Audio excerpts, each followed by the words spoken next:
Matthew 26:14-35. Then one of the 12, called Judas Iscariot, went to the chief priests. "What will you give me," he said, "to hand him over to you?" They settled the deal with him at 30 pieces of silver. From that moment on, he was watching for an opportunity to hand him over. On the first day of the Feast of Unleavened Bread, the disciples said to Jesus, "Where do you want us to get the Passover ready for you to eat?" "Go into the city," he said, "to a certain man, and say to him, 'The teacher says, my time is very close. I'm going to keep the Passover at your house with my disciples.'" So the disciples did as Jesus had told them, and got the Passover ready. When evening came, he settled down with the 12, and as they were eating, he said, "I'm telling you the truth, one of you will betray me." They were extremely upset and began to say one by one, "It's not me, is it, Master?" "It's one who's dipped his hand with me in the dish," Jesus replied. "That's the one who will betray me. The Son of Man is on his way, as the Bible said it would happen.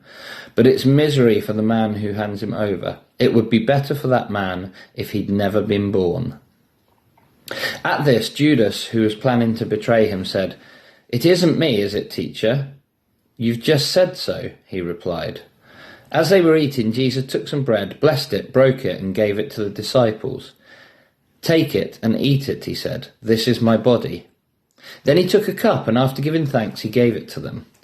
"Drink this, all of you," he said. "This is my blood of the covenant, which is poured out for many for the forgiveness of sins. But let me tell you this, I will not drink any more from the fruit of the vine until the day when I drink it new with you in the kingdom of my Father." They sang a hymn and went out to the Mount of Olives.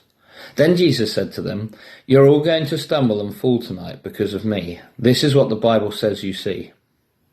I shall strike the shepherd, and the sheep of the flock will be scattered. But after I am raised up, I shall go on ahead of you to Galilee." "Even if everyone else trips and falls," said Peter, and replied to him, "I'm never going to do that." "I'm telling you the truth," said Jesus to him. "This very night, before the cock has crowed, you will deny me 3 times. "Even if I have to die with you," said Peter to him, "I won't ever deny you." And all the disciples said the same.